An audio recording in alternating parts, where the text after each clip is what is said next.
तो दोस्तों आपका स्वागत है विजय क्लासेज में। क्या विजय क्लासेज में राम राम आप सभी दोस्तों को। एसएससी जीडी वालों को ऑल द बेस्ट। पेपर ठीक करके आए और अपने समय के अभाव में प्रश्न को सही देखकर सही टिक मार करें और आराम से प्रश्न पत्र को पढ़े। जो तुम्हें पता है एसएससी जीडी जो ऑनलाइन होता है कंप्यूटर के द्वारा, प्रश्नों को सही तरीके से पढ़ें, कोई भी किसी प्रकार की जल्दबाजी ना करे और आंसर बिल्कुल सटीक करे। हमने अगली क्लास में पढ़े थे कुछ क्वेश्चन, जिनमें से अभी जो एसएससी जीडी का पेपर हुआ उनमें से 2 क्वेश्चन आए हैं, कम से कम 12 क्वेश्चन थे। उनमें से हम पढ़ेंगे अपन टॉप 10। क्या टॉप 10 में कुछ प्रश्न जो आने वाले एसएससी जीडी पेपर, जरूरी नहीं कल के पेपर में आए, अगले में भी, जब तक 1 महीने तक एसएससी जीडी का पेपर होगा इनमें से कुछ प्रश्न आपको जरूर देखने को मिलेंगे। तो शुरू करते हैं अपने क्वेश्चन।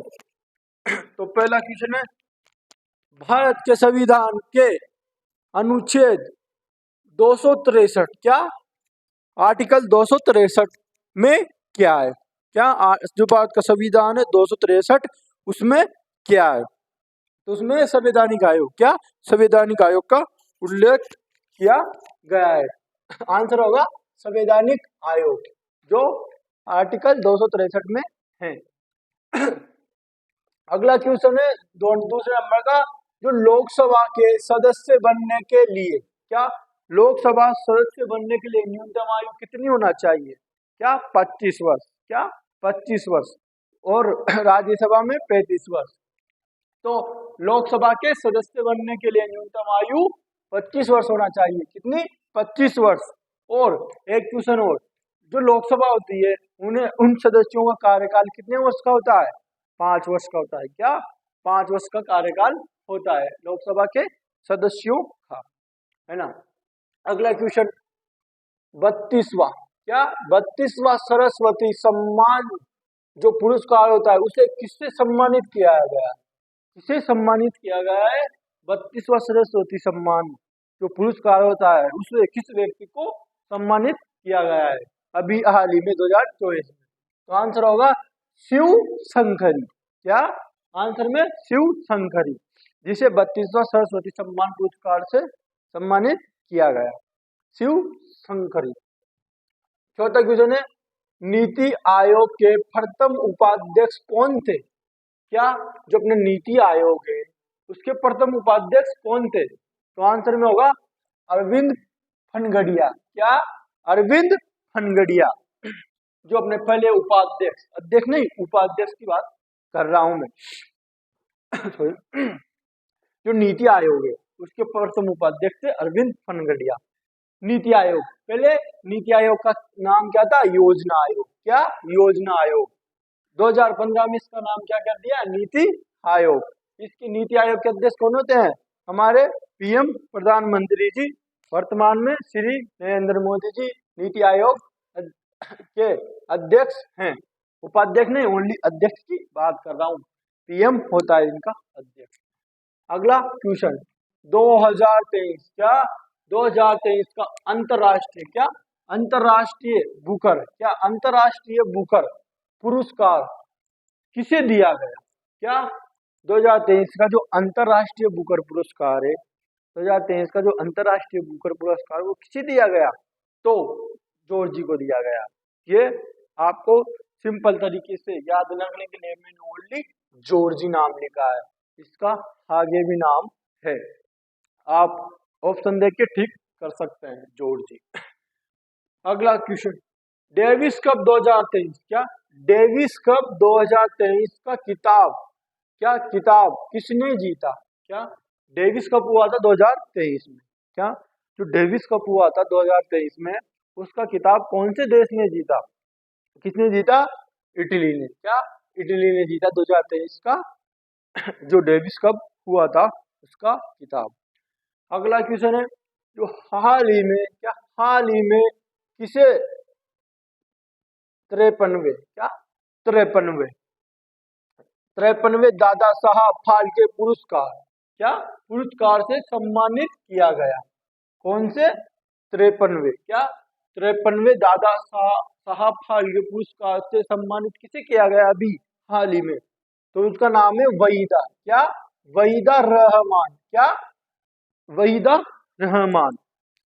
ये कुछ ऐसे क्वेश्चन भी इसमें जो करंट से रिलेटेड है, जैसे अपने बजट हुआ, केंद्र का बजट, उससे भी कई 1 या 2% मैंने लिए हैं इस क्लास में। अगला क्वेश्चन है जो पन्ना लाल है। क्या? पन्ना लाल घोष है। पन्ना लाल घोष, पूरा नाम है पन्ना लाल घोष का संबंध, पन्ना लाल घोष का संबंध किस वाद्य यंत्र से? क्या? पन्ना लाल घोष का संबंध किस वाद्य यंत्र से है? तो किस वाद्य यंत्र से? बांसुरी से। क्या? बांसुरी से पन्ना लाल जी घोष जी का संबंध बांसुरी से माना जाता है। इनमें उनके नामों से रिलेटेड ये जैसे पन्ना लाल घोष किसका संबंध किस वाद्य यंत्र से, या बांसुरी का संबंध इनमें से किस व्यक्ति से है, ऐसे क्वेश्चन पूछे जा सकते हैं। क्वेश्चन में चेंज हो सकते हैं ऊपर या नीचे। अगला क्वेश्चन है संविधान संशोधन। क्या? संविधान संशोधन की प्रक्रिया कौन से देश के संविधान से ली गई है? जो हमारे संविधान में संविधान संशोधन 368 आर्टिकल 368 है संविधान संशोधन, वह किस देश से ली गई है? तो आंसर होगा दक्षिण अफ्रीका से। क्या? कौन से देश से ली गई है? दक्षिण अफ्रीका से। आर्टिकल कौन सा होगा इसमें? 368। अगला प्रश्न है जो भारत के वर्तमान सर्वोच्च विधि अधिकारी कौन है? क्या? भारत के वर्तमान में सर्वोच्च विधि अधिकारी कौन है? तो आंसर होगा आर वेंकटरमण।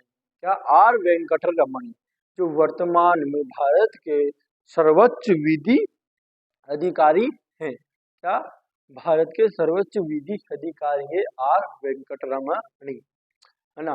अगला क्वेश्चन है, अगला प्रश्न है रेतवाड़ी व्यवस्था। क्या? रेतवाड़ी व्यवस्था ये हिस्ट्री का पर्सन माना जाता है, भारत की हिस्ट्री का क्वेश्चन। जो रेतवाड़ी व्यवस्था है, क्या रेतवाड़ी व्यवस्था है किसके द्वारा शुरू की गई? किसके द्वारा शुरू की गई है? तो इसका आंसर होगा थॉमस मुनरो द्वारा। क्या?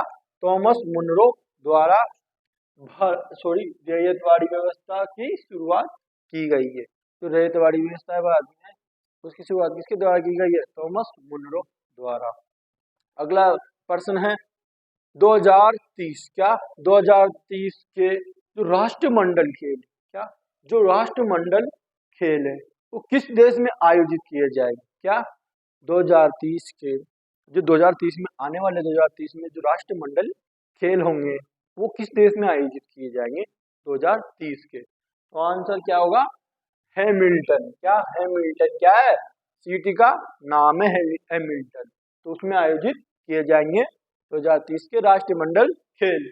अगला प्रश्न है संसद। क्या? संसद पार्लियामेंट में कितनी बार पेपरलेस बजट पेश किया गया?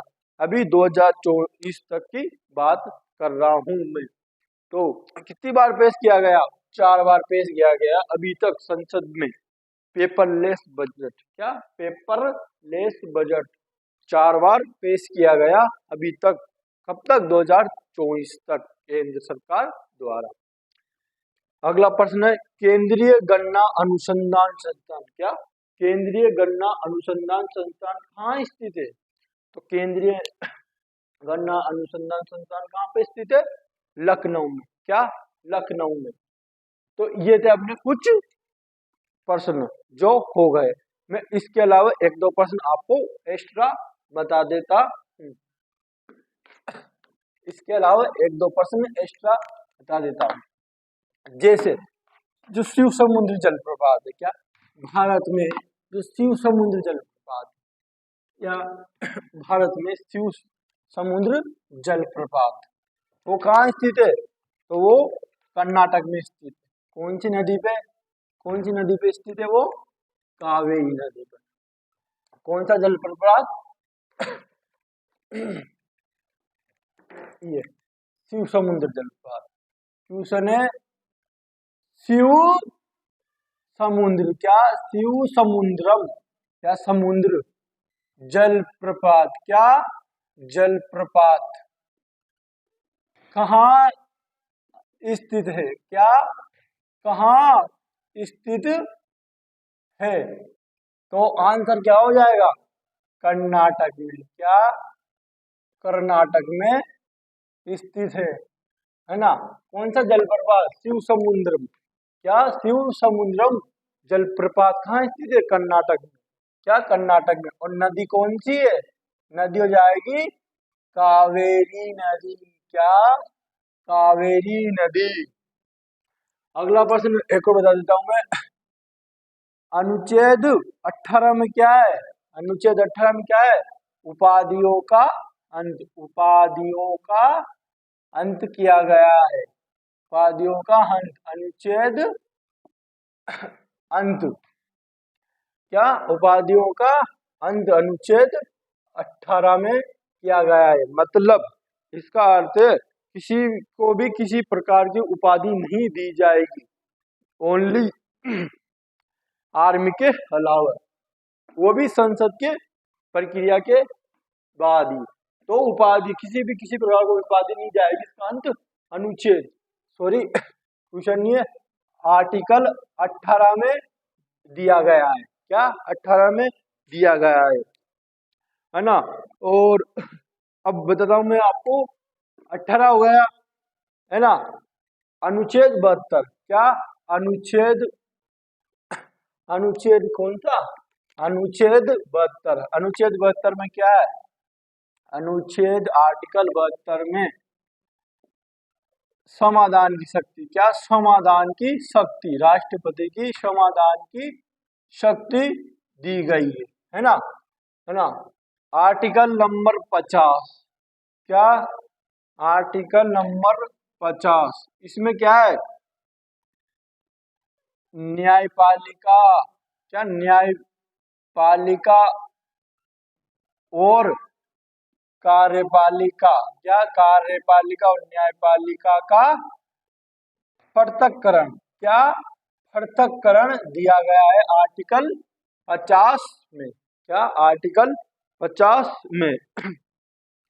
जैसे आर्टिकल 50 में। अब अगला अगला में अगला आर्टिकल से ही रिलेटेड कुछ क्वेश्चन बता देता हूं मैं आपको।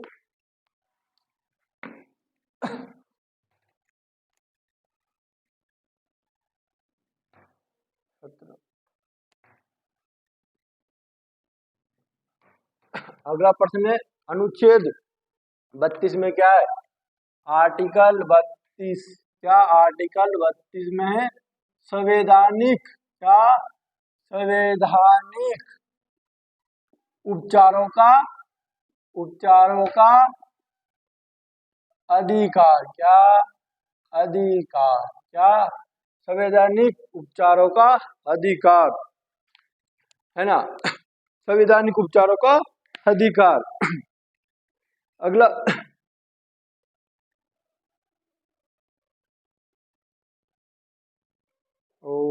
और अगला प्रश्न ये तो हो गया अपने आर्टिकल से संबंधित। तो ज्यादा नहीं बताते हुए लंबी क्लास को ज्यादा लंबी नहीं करता हूँ मैं, क्लास को यही विराम देता हूँ। आपको क्लास अच्छी लगी हो तो लाइक एवं कमेंट करके जरूर बताएं, है ना? तो आपको लगता है इनमें से एक या दो क्वेश्चन जरूर आएंगे तो आप इस क्लास को पूरी देखें। क्या? बीच में स्किप ना करें, इस क्लास को पूरी देख के जाएं। जितना भी इस क्लास में टाइम लगा है वो कुछ ज्यादा टाइम नहीं लगा है, आप इन्हें आराम से देख सकते हैं। इनमें से मुझे लगता है 14 प्रश्न हैं, इनमें से 3 या 4 क्वेश्चन तो अवश्य ही पूछे जाएंगे। तो धन्यवाद। राम राम।